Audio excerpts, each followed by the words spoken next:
अस्सलामुअलैकुम। तो भाई अगर आपने ज़िंदगी में कभी भी इस चैप्टर को नहीं पढ़ा, बल्कि खोल के भी नहीं देखा, लेकिन अगर आज की वीडियो आप देख लेते हो तो आपको ये चैप्टर पूरा आ जाएगा। इस चैप्टर में क्या बात हो रही है, इस चैप्टर में कितने टॉपिक हैं, सब पता चल जाएंगे। आज के वीडियो में हम कौन कौन से टॉपिक पढ़ेंगे? Physics, scope of physics, drive quantity, base quantity, supplementary quantity, uncertainty की टाइप, और इसके अलावा जो है वो बहुत सारी चीज़ें करेंगे, ग्राफ्स वगैरह करेंगे। तो जस्ट ये एक वीडियो देख लो, डायमेंशन भी आज की वीडियो में पढ़ेंगे, तो सारे डाउट आपके क्लियर हो जाएंगे। जस्ट एक वीडियो को देख लो। चैप्टर का क्या है हमारा? फिजिक्स एंड मेजरमेंट और इंट्रोडक्शन टू फिजिक्स। ठीक है, दोनों नामों से आपको ये चैप्टर देखने के लिए मिल जाएगा। एक वीडियो, सारे डाउट क्लियर। अब आपने देखो करना क्या है, मैं बताता हूँ। देखो भाई, जो जो चीज़ें मैं बोर्ड पे लिखवाऊंगा या जो जो बोर्ड पे मैं लिखूंगा, एज इट इज़ एक न्यू कॉपी ख़रीदो, उसके अंदर नोट डाउन कर लो, और कोशिश करना कॉपी इतनी मोटी कम से कम हो, क्योंकि हमने जो है वो कम से कम भी 25-30 चैप्टर करने हैं। आज पहला चैप्टर है और पहला लेक्चर है। सिर्फ एक वीडियो होगी जिसमें पूरा चैप्टर इंशाल्लाह कवर कर लेंगे। तो आपने इस तरह की कॉपी लेनी है और सारा लेक्चर जो है वो नोट कर लेना है और लिख लेना है एज इट इज़। अब इससे फ़ायदा क्या होगा भाई? देखो, आप कंप्यूटर तो हो नहीं जो आपको हमेशा याद रहेगा कि मैंने क्या पढ़ाया था। तो जब आप लिख के रख लोगे, आप जब रिवीजन का वक्त आएगा, रिवीजन करोगे, तो जस्ट आप 15-20 मिनट पढ़ोगे कॉपी को और अपने नोट्स को पढ़ोगे, आपको पूरा चैप्टर याद आ जाएगा कि क्या था। मैं समराइज़ करके लिखाऊंगा, सारी चीज़ें बताऊंगा, आपका बहुत अच्छे डाउट क्लियर हो जाएंगे, कॉन्सेप्ट क्लियर हो जाएंगे और आपको बात समझ आ जाएगी। कॉपी में लिख ज़रूर लेना। अच्छा, एक बात यहाँ मैं बता दूं कि भाई हमारे एमडी कैट और ई कैट के ग्रुप बन गए हैं। तो एमडी कैट और ई कैट के बच्चे जो हैं वो अपनी कॉपी बनाएंगे और मुझे सेंड करेंगे। अगर आप इन ग्रुप में ऐड होना चाहो तो हो सकते हो। इसकी फ़ीस 4,500 है पूरे साल के लिए। तो इजी पैसा नंबर और व्हाट्सएप नंबर स्टार्ट में आया होगा, उस पर आप हमसे कांटेक्ट कर सकते हो, डिटेल्स ले सकते हो। हम ग्रुप में आपको जो है वो एमसीक्यूज़ बुक, टेस्ट, लेक्चर सब कुछ देंगे, तो आपके लिए बड़ी आसानी हो जाएगी।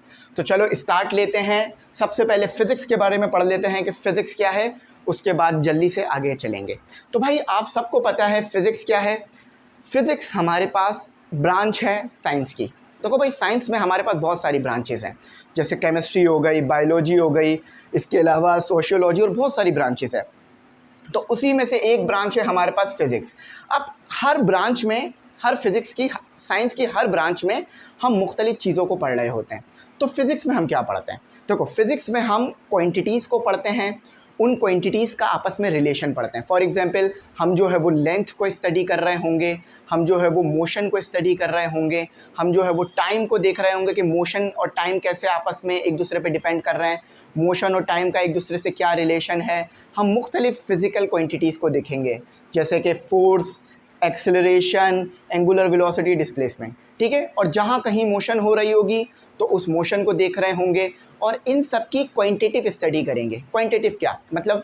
न्यूमेरिकल वैल्यूज़ निकालेंगे, इन सब में लॉस देखेंगे। ठीक है, तो ये चीज़ यहाँ पर मैंने इंग्लिश में भी लिखी हुई है कि physics is a branch of science and seek to understand and describe the fundamental principles, laws. Fundamental principles क्या? जैसे न्यूटन का सेकंड लॉ हो गया, न्यूटन का फर्स्ट लॉ, थर्ड लॉ, इसके अलावा बहुत सारे लॉस आप आगे आने वाले वक्तों में पढ़ोगे, जिससे आपको एक्सेलरेशन का फोर्स से क्या रिलेशन है, इस चीज़ को समझने में बहुत ज़्यादा मदद मिलेगी। फॉर एग्जांपल, ये लिखा हुआ F = ma, हम सबको पता है ये न्यूटन का सेकंड लॉ है। अब इससे हमें क्या पता चल रहा है कि फोर्स का एक्सेलरेशन पे क्या रिलेशन है, फोर्स का मास से क्या रिलेशन है। ठीक है, अच्छा, उसके आगे देखो, and governing law governing and natural world in encompasses the study of matters. अच्छा, मैटर के बारे में, और ये भी स्टडी करेंगे कि एनर्जी जो है वो कैसे मैटर में या मास में कन्वर्ट होती है, या मास किस तरह से एनर्जी में कन्वर्ट हो रहा होता है। आइंस्टाइन की जो इक्वेशन है E = mc², उसको भी देखेंगे। अच्छा, अब जैसे कि साइंस की एक ब्रांच हो गई फिज़िक्स, तो फिज़िक्स में भी बहुत ज़्यादा ब्रांचेस हैं। ठीक है, उन ब्रांचेस के नाम देख लो। क्लासिकल मैकेनिक्स, क्लासिकल मैकेनिक्स में आपके पास क्या आएगा? डायनेमिक्स आएगा। ठीक है, डायनेमिक्स के साथ काइनेमेटिक्स आएगा। ठीक है, उसके बाद आपके पास इलेक्ट्रोमैग्नेटिज्म। इलेक्ट्रोमैग्नेटिज्म क्या होगी? इलेक्ट्रोमैग्नेटिज्म हमारे पास एक ऐसी ब्रांच होगी जिसमें हमारा करंट मूव, चार्ज जो है वो मूव कर रहा होगा। चार्ज के मूव करने की वजह से क्या होगा? हमारी मैग्नेटिक फील्ड पैदा हो रही होगी। फॉर एग्जांपल देखो, ये एक चार्ज है, पॉजिटिव या नेगेटिव, नेगेटिव ले लो। अगर ये मूव करेगा तो हमारे पास मैग्नेटिक फील्ड पैदा होगी। अच्छा, क्लासिकल मैकेनिक्स को भी थोड़ा सा देख लेते हैं। इसके अंदर आपके पास एक फील्ड होगी डायनेमिक्स और एक होगी मैकेनिक्स। एक होगी आपके पास काइनेमेटिक्स और एक होगी आपके पास डायनेमिक्स। काइनेमेटिक्स में आप क्या करोगे, जस्ट मोशन को स्टडी करोगे, ठीक है, first equation of motion, second equation of motion, third equation of motion, जो कि आगे हमारे पास हैं।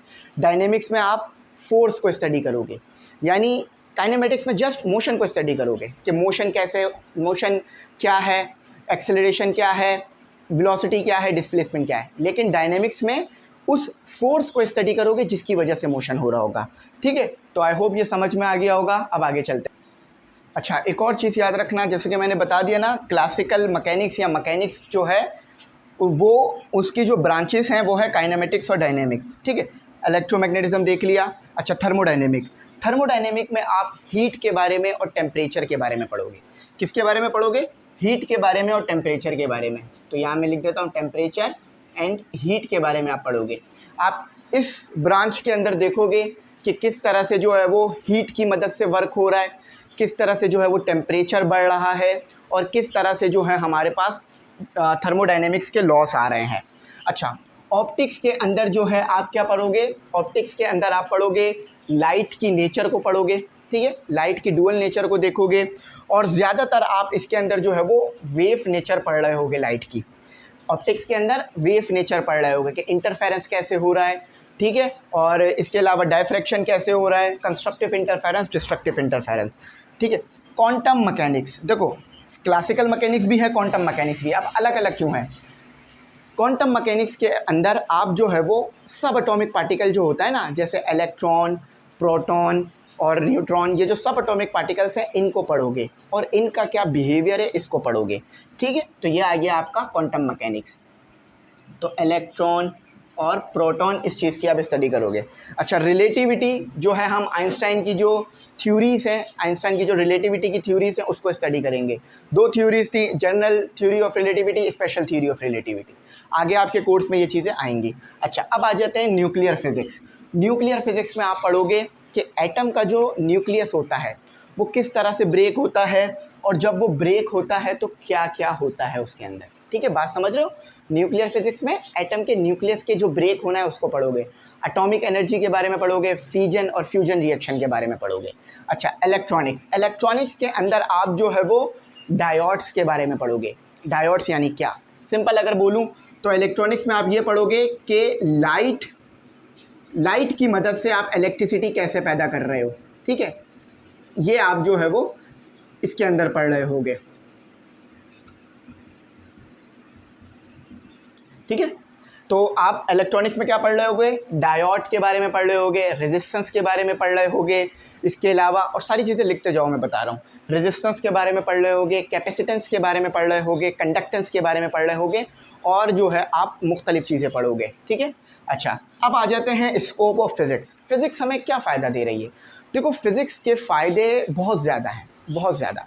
अगर आप स्पेस में जाना चाहते हो तो भी आपको फ़िज़िक्स की ज़रूरत है। एस्केप वेलोसिटी का कॉन्सेप्ट आएगा।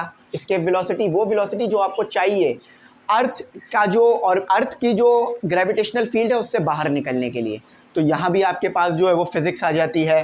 फंडामेंटल लॉज का आप इस्तेमाल करते हो, मोमेंटम का, फोर्स का, मुख्तलिफ चीज़ों को समझने के लिए, तो बहुत ज़्यादा इंपॉर्टेंट है हमारे पास। अच्छा, एनर्जी की फील्ड में फ़िज़िक्स बहुत ज़्यादा यूज़ होती है। Renewable energy source, non renewable energy source, तो फिज़िक्स के यूसेस बहुत ज़्यादा है। आप एनर्जी से पावर कैसे जनरेट करोगे, पावर क्या हो, ये सारी चीज़ें आप पढ़ रहे होगे। अच्छा, फ़िज़िक्स का एक बहुत ज़्यादा यूज़ है मेडिकल एप्लीकेशन, यानी फ़िज़िक्स को मेडिकल में बहुत ज़्यादा यूज़ किया जाता है। जब भी जो है वो एमकेड वालों को फ़िज़िक्स पढ़ाई जा रही होती है। अब कैसे, देखो भाई, अल्ट्रासाउंड हो रहा होता है, ठीक है, साउंड के बारे में स्टडी करोगे आप। फ़िज़िक्स की एक और ब्रांच है साउंड, उसके अंदर, ठीक है। इसके अलावा जो है वो एक्सरे होती है, एक्सरे को भी डिटेल में स्टडी करते हैं हम फ़िज़िक्स के अंदर और ख़ास तौर पे ऑप्टिक्स के अंदर, ठीक है। तो बहुत ज़्यादा है। लेज़र को भी हम स्टडी कर रहे होते हैं, ठीक है। आपको पता है लेज़र से अब कैंसर ट्रीटमेंट हो रही है। एक्सरे, आप अगर खुदा ना खास्ता हाथ फ्रैक्चर हो जाए तो एक्सरे करवाते हैं। तो बहुत ज़्यादा यूज़ है फ़िज़िक्स का मेडिकल में, इसीलिए फ़िज़िक्स पढ़ाई जाती है। अच्छा, मटेरियल साइंस, मटेरियल के बारे में भी आप फ़िज़िक्स के बारे में पढ़ोगे। स्ट्रक्चर किस तरह का है, स्ट्रक्चर जो है वो क्यूबिक है या स्ट्रक्चर जो है वो फेस सेंट्रिक है या बॉडी सेंट्रिक है, मटेरियल यानी जैसे मेरा ये कपड़ा है किस मटेरियल का है, ये भी आप फिज़िक्स में पढ़ोगे। ये केमिस्ट्री और फिज़िक्स दोनों में मिलकर चल रहा होता है ये टॉपिक मटेरियल वाला, ठीक है। इधर तक बात समझ में आ गई। अच्छा, अब मैंने आपको शुरू में बताया कि हमारे पास बहुत सारी क्वांटिटीज़ हैं फिज़िक्स के अंदर, जैसे कि लेंथ, मास, टाइम, फोर्स, एक्सेलरेशन। अब इनमें से कुछ ऐसी क्वांटिटीज़ हैं जो बेस क्वांटिटी हैं। बेस यानी जो कि फ़िक्स हैं, बेस क्वांटिटी जो कि किसी और से ड्राइव नहीं हुई हैं, खुद ही आई हैं। फॉर एग्जांपल, चाय एक ड्राइव क्वांटिटी है, दूध एक बेस क्वांटिटी है। फॉर एग्जांपल, आप चाय से दूध नहीं बना सकते।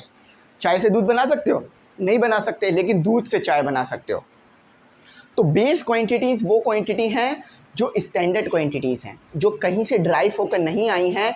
ये हमारे पास नेचुरली मौजूद थी और इन्हें हमने टाइम दे दिया, नाम दे दिया। फॉर एग्जांपल, मैं चल रहा हूँ, लेंथ कवर कर रहा हूँ, है ना। तो लेंथ किसी चीज़ से ड्राइव होकर तो नहीं आ रही, लेंथ जस्ट कवर हो रही है, तो ये एक बेस क्वांटिटी है। तो आपने जस्ट ये बेस क्वांटिटीज़ याद रखनी है। अक्सर ये चीज़ें MD-CAT E-CAT में पूछ ली जाती हैं। तो देखो यहाँ पे लिखा हुआ है, the SI base unit are the standard units of measurement. जब आप मेजरमेंट करोगे, न्यूमेरिकल करोगे, तो इन क्वांटिटीज़ की मदद से आप यूनिट्स लगाओगे और यूनिट्स से हमें पहचान में आएगा कि आप किस क्वांटिटी की बात कर रहे हो, ठीक है। अक्सर V सिंबल होता है वेलोसिटी का और कैपिटल V सिंबल होता है पोटेंशियल डिफरेंस का, लेकिन हम फ़र्क नहीं कर पा रहे होते हैं। बच्चे ने जो है वो एक जैसा लिख देते हैं, तो हम क्या करते हैं, हम यूनिट देख लेते हैं, क्योंकि पोटेंशियल डिफरेंस का यूनिट अलग है और आपके पास वेलोसिटी का यूनिट मीटर पर सेकंड है। बात समझ गए मेरी? तो ये इतना सा काम है। तो आगे पढ़ते हैं, defined by the international system. अब ये हुआ क्या, देखो बहुत सारे लोग एक कॉन्फ्रेंस में बैठे जो कि पेरिस के अंदर हुई, और उन्होंने क्या किया, इन क्वांटिटीज़ को बेस क्वांटिटी बना दिया, यानी ये स्टैंडर्ड है, और इनके नाम रख दिए, इनके सिंबल रख दिए, और उनको हमने कहा बेस क्वांटिटी। याद रखना, हमेशा पूछ लिया जाता है MCQs में कि बेस क्वांटिटीज़ हमारे पास 7 हैं। कौन कौन सी हैं? लेंथ यहाँ पे लिखा हुआ भी है, और इन्हें SI में हम पढ़ेंगे। SI के अंदर इनके यूनिट्स अलग होंगे, CGS MKS में इनके यूनिट्स अलग होंगे, ठीक है। सैम्पल्स इनके सेम होंगे लेकिन यूनिट्स अलग अलग होंगे। अच्छा, और टाइम वो क्वांटिटी है जिसका यूनिट SI के अंदर, CGS में या दूसरे में सेम रहता है, ठीक है। तो by the international system of unit SI for the 7 base quantities. Base यानी बुनियादी हैं, इनको ड्राइव नहीं करा है, ये डायरेक्ट आई हैं हमारे पास। एक हो गई हमारे पास लेंथ, ये क्वांटिटी लेंथ है जिसे आप L का सिंबल देते हो, ठीक है। और इसका जो यूनिट है वो मीटर है, और इसके यूनिट का सिंबल M होता है। याद रहेगी बात, बहुत आसान है।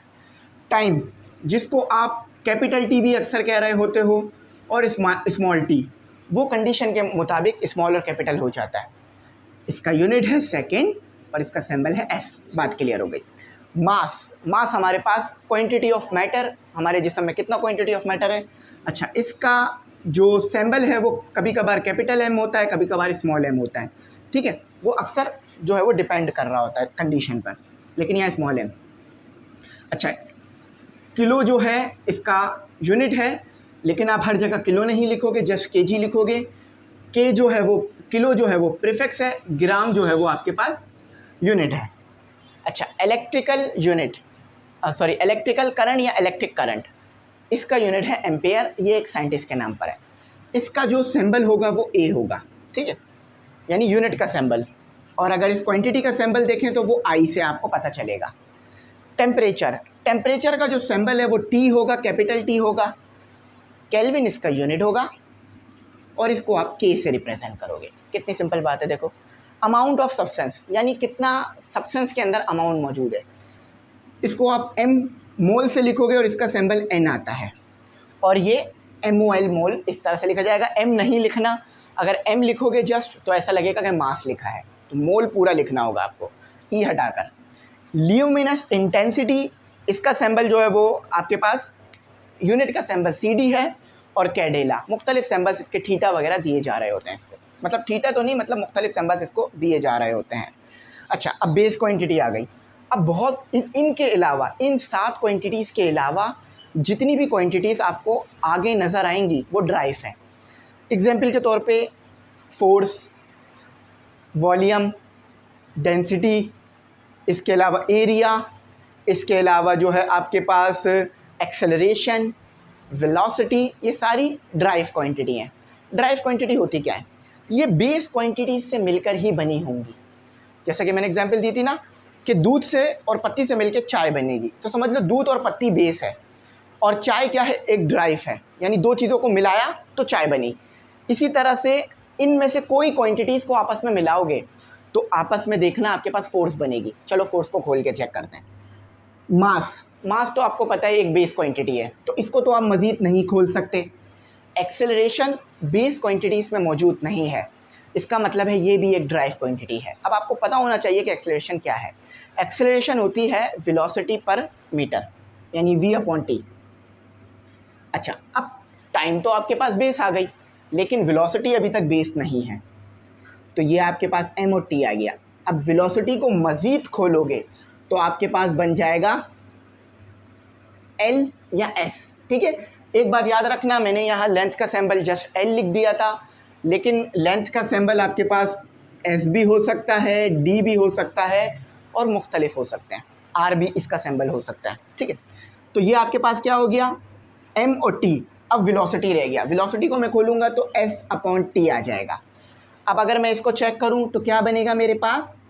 M, S और T का स्क्वायर। तो देखा, तीन बेस क्वांटिटीज मिली तो एक फोर्स बनी ड्राइव क्वांटिटी। वो कौन कौन सी तीन बेस क्वांटिटी थी? एक मास था, S यानी लेंथ था, और दूसरा यानी टाइम था। स्क्वायर आ सकता है, उसका कोई मसला नहीं है।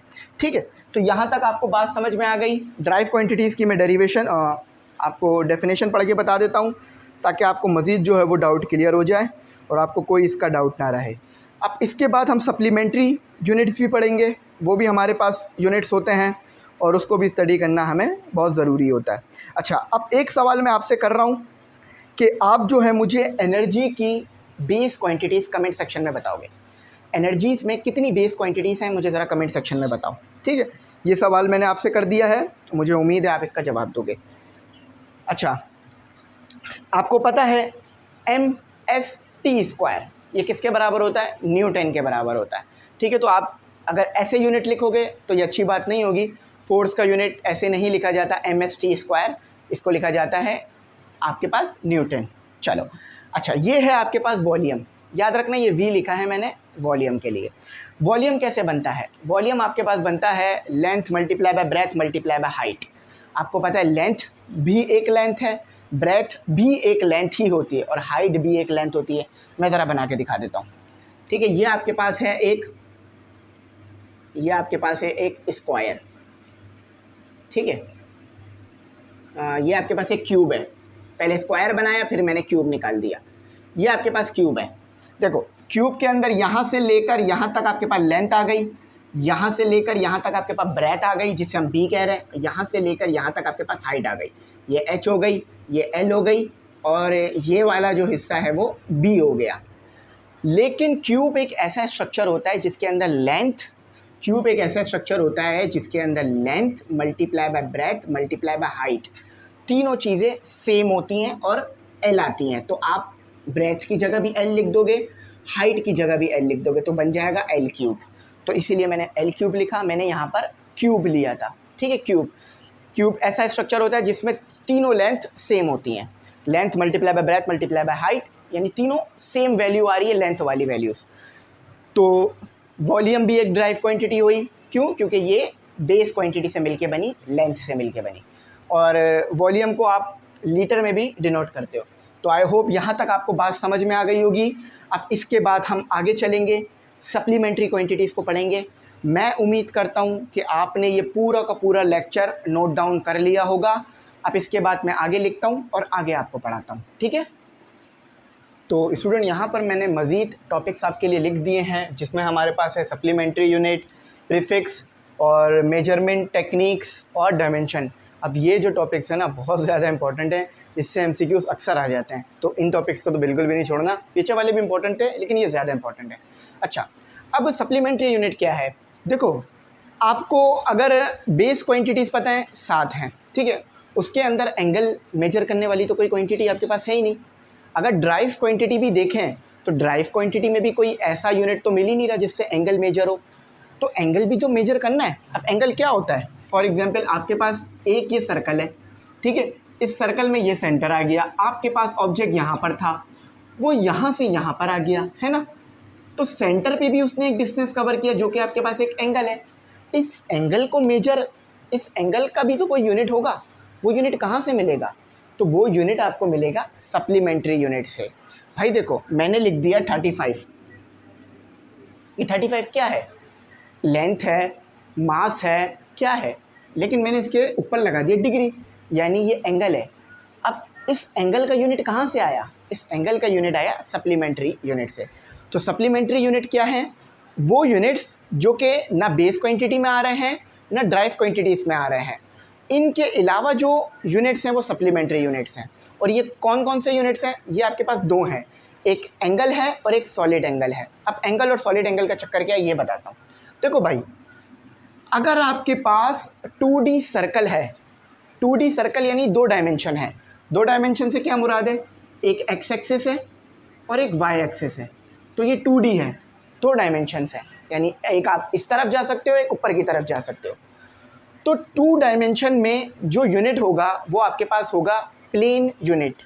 प्लेन यूनिट यानी प्लेन एंगल होगा, जिसको आप क्या बोलोगे, या तो डिग्री बोल सकते हो या रेडियन। फॉर एग्जांपल ये 2 डायमेंशनल है, मैं यहाँ लिख रहा हूँ 2 डायमेंशनल 2D, एक एक्स एक्सिस है एक वाई एक्सिस है, इसमें आपने कोई सरकमफेरेंस पे एक डिस्टेंस कवर किया, यहाँ पर एक थीटा बना, तो ये जो यूनिट है थीटा का जो यूनिट होगा वो क्या होगा आपके पास, या तो डिग्री होगा या तो रेडियन होगा, ठीक है। ये दोनों में से कोई भी एक यूनिट लिया जा सकता है, सिस्टम अलग अलग हो सकते हैं। तो ये क्या हो गया आपके पास, ये आपके पास सप्लीमेंट्री यूनिट हो गए। अच्छा, अब आपके पास है सॉलिड एंगल। सॉलिड एंगल कहाँ पर आता है, 3 डायमेंशन में। अब बोर्ड पे मेरे पास 3 डायमेंशन नहीं है, बोर्ड पे मेरे पास 2 डायमेंशन है। देखो बोर्ड पे मैं क्या अंदर की तरफ लाइन खींच सकता हूँ या बाहर की तरफ, नहीं, या तो मैं स्ट्रेट लाइन खींच सकता हूँ या तो मैं इस तरफ लाइन खींच सकता हूँ। तो ये सॉलिड एंगल आपके पास क्या होता है, स्फीयर का एंगल। अब स्फीयर का एंगल कैसे निकलता है मैं बताता हूँ। स्फीयर आपको पता है ना, अर्थ हमारी एक स्फीयर है। अब एक बात बताऊँ मज़े की, हम बोलते तो हैं अर्थ स्फीयर है, लेकिन अर्थ स्फीयर भी नहीं है। अर्थ का जो है वो स्फीयर शेप नहीं है, कोई और शेप है। अब वो आप सर्च करके मुझे बताना कमेंट सेक्शन में, ठीक है। समझो आपके पास ये एक अर्थ है, अर्थ लिख देता हूँ तो आपको बात अच्छा क्लियर हो जाएगी, ठीक है। ये अर्थ है, अर्थ की क्या शेप है, स्फीयर है आपके पास, यानी 3 डायमेंशनल है, ठीक है। अब समझ लो यहाँ पर ये सेंटर है। अब सेंटर पर जो यूनिट बनता है ना, सेंटर पर जो यूनिट बनेगा, अर्थ के सेंटर पे इस तरह से यूनिट बन रहा होगा, एक एंगल बन रहा होगा, तो उस एंगल को कहा जाएगा सॉलिड एंगल। देखो अर्थ के अंदर आप एंगल को डिग्री या रेडियन नहीं कह सकते, क्योंकि डिग्री या रेडियन तो 2 डायमेंशनल के लिए है। 3 डायमेंशनल के लिए जो एंगल आएगा आपके पास वो आएगा सॉलिड एंगल, और उसको आप सॉलिड एंगल बुलाओगे। और वो कैसे निकलता है कि जितना डिस्टेंस इसने यहाँ पे कवर किया है, एस को डिवाइडेड कर दोगे r स्क्वायर से, ठीक है। ये पूछ लिया जाता है कि सॉलिड एंगल किसके बराबर होता है, s अपॉन r स्क्वायर। याद रखना बनता कैसे मैंने बता दिया। ये आपके पास r है, यहाँ से लेकर यहाँ तक r है, और ये s है, ठीक है। ये जो मैंने सर्कल बनाया ये s है, तो s को r से डिवाइड करा दोगे r स्क्वायर से, तो ये आ जाएगा, ये आपके पास एंगल आ जाएगा। इस एंगल को कहा जाएगा सॉलिड एंगल। डिग्री को कैसे रिप्रेजेंट करते हैं, डिग्री को रिप्रेजेंट करने का तरीका है कि जो भी आपके पास एंगल है उसके ऊपर आप इस तरह से डॉट बना दोगे, ठीक है, ये डिग्री को रिप्रेजेंट कर देगा। अच्छा, आपके पास रेडियन है, तो रेडियन को रिप्रेजेंट करने का तरीका क्या होगा आपके पास, फॉर एग्जांपल 2 पाई, तो पाई लगा दोगे तो रेडियन आ जाएगा। अच्छा, अब सॉलिड एंगल को रिप्रेजेंट करने का तरीका क्या होगा, कुछ भी नहीं है, आसान है, जस्ट सिंपल है, कोई इतना मुश्किल चीज़ नहीं है। अक्सर जो है ना बच्चे कंफ्यूज हो जाते हैं, तो इसको आप SR लिख दोगे, ठीक है, स्टे रेडियन लिख दोगे, STA stay radian, RADIAN stay radian. समझ गए, भूलोगे तो नहीं ज़िंदगी भर, याद रखना, MCQs में पूछ लेंगे तो बता देना, ठीक है। अच्छा, अब हमारे पास है प्रीफिक्स। प्रीफिक्स को पढ़ते हैं कि प्रीफिक्स क्या होते हैं। देखो भाई, आपको लिखना है 1 मिलियन, ठीक है, आपको लिखना है 1 मिलियन, ठीक है। अगर आपको 1 मिलियन लिखना है तो क्या आप बार बार जो है 1 मिलियन लिखते रहोगे, ये सारे ज़ीरोज़ क्या बार बार लगाते रहोगे, नहीं। आप क्या करोगे, आप जस्ट लिख दोगे 1M। आपने देखा होगा कि यूट्यूब पर अगर किसी के 1 मिलियन सब्सक्राइबर हो तो इस तरह से नहीं लिखा हुआ होता, बल्कि इस तरह से लिखा हुआ होता है। तो इसी चीज़ को कहते हैं प्रीफिक्स, यानी बहुत बड़े नंबर को छोटा करके लिख देना, एक सैंपल दे देना और छोटा करके लिख देना, 1 मिलियन हो जाता है। ये हो जाता है प्रीफिक्स। समझ गए प्रीफिक्स क्या है? कि बहुत बड़ा नंबर है, उस बहुत बड़े नंबर को छोटा करके लिख दिया। अच्छा, जब हम इस तरह से लिखते हैं तो क्वांटिटी पे कोई फ़र्क नहीं पड़ता और ना ही क्वालिटी पे कोई फ़र्क पड़ता है। ये भी 1 मिलियन है, ये भी 1 मिलियन है, एक ही बात है। जस्ट ये इसीलिए करते हैं ताकि छोटा करके लिखा जा सके, हमें देखने में अच्छा लगे और बार बार ज़ीरो को ना लिखना पड़े। फॉर एग्जांपल मुझे लिखना है 5 मिलियन, तो क्या मैं बार बार इस तरह से 5 मिलियन लिखता रहूँगा? नहीं, मैं क्या करूँगा, जस्ट यहाँ पर M जो है वो मिलियन को डिनोट करेगा, 5 जो है वो मेरे पास क्या होगा, नंबर होगा। तो ये M जो है वो प्रीफिक्स है। प्रीफिक्स क्या करता है, बड़े बड़े नंबरों को या ज़ीरोज़ को जस्ट एक सैंपल दे देता है। देखो यहाँ लिखा हुआ है, in physics we use prefix before unit for range, यानी बड़े बड़े रेंज वाले नंबरों को छोटा करके लिख देना, ये प्रीफिक्स है आपके पास। अब देखो कुछ प्रीफिक्स मैंने जो है वो इंपॉर्टेंट यहाँ पे लिखे हुए हैं जो अक्सर आपके पास यूज़ होंगे आगे भी, तो इनको आपने अपने पास लिखना है और याद रखना है। अब फॉर एग्जांपल यहाँ पर देखते हैं, यहाँ पर मैंने क्या लिखा है, T = MS। अब MS का मतलब क्या है, मिली सेकेंड। मिली का मतलब क्या है, देखो आपके पास टाइम है, आपके पास T = 1 मिली सेकेंड है। अब अगर मैं इस मिली को हटाना चाहूँ तो क्या होगा, T = 1 × 10⁻³ देखो ये देखो, ये आ गया मिली, ठीक है। अब इसका मतलब आपको पता है, अगर 10⁻12 है यानी आगे 12 ज़ीरो आएंगे, 10⁻6 है इसका मतलब है कि आगे 6 ज़ीरो आएंगे। बात समझ रहे हो? तो ऐसे भी लिखा जा सकता है मल्टीप्लिकेशन फैक्टर में भी, और इस तरह से भी लिखा जाता है। लेकिन इस तरह से हम इसलिए नहीं लिखते हैं क्योंकि टाइम ज़्यादा ज़ाया होता है, तो इस तरह से करके लिखते हैं और मज़ीद आसान करने के लिए प्रीफिक्स लगा देते हैं। अक्सर क्वांटिटीज़ में लिखा हुआ मिलेगा। अब देखो यहाँ मैंने प्रीफिक्स लगाया हुआ था मिली सेकेंड। मिली सेकेंड का मतलब क्या था, 1 × 10⁻³ सेकेंड, यानी बहुत कम, 1 सेकेंड से। ठीक है, तो समझ गए। अब कुछ प्रीफिक्स देख लेते हैं। कुछ प्रीफिक्स जो हैं वो बड़े नंबर के लिए होते हैं, कुछ छोटे नंबरों के लिए होते हैं। फॉर एग्जांपल यहाँ पे देखो याद रखना, टेरा पे आके प्रीफिक्स ख़त्म नहीं हो जाते हैं, टेरा से आगे आगे बहुत प्रीफिक्स हैं, ठीक है, आगे बहुत सारे प्रीफिक्स हैं। लेकिन मैंने यहाँ टेरा पे इसलिए रोक दिया क्योंकि अक्सर यहाँ तक इस्तेमाल हो रहा होता है। तो अगर आपको कहीं पे लिखना है 1 × 10⁻12, 1 × 10⁻12, तो आप इस तरह लिखने के बजाय, इसको अवॉइड करने के बजाय आप ऐसे भी लिख सकते हो 1T। 1T का मतलब होगा टेरा। मैं समझ जाऊंगा कि आपने टेरा लिखने की कोशिश करी या टेरा लिख रहे हो। इसी तरह से आप सबके लिए कर सकते हो, गीगा × 10⁹ और जी लगा देना। मेगा या मिलियन, अभी मैंने लिखा था ना मेगा, तो × 10⁶, देखो इस तरह से लिख लो, इस तरह से लिख लो, या इसको इस तरह से लिख लो, या इसको इस तरह से लिख लो।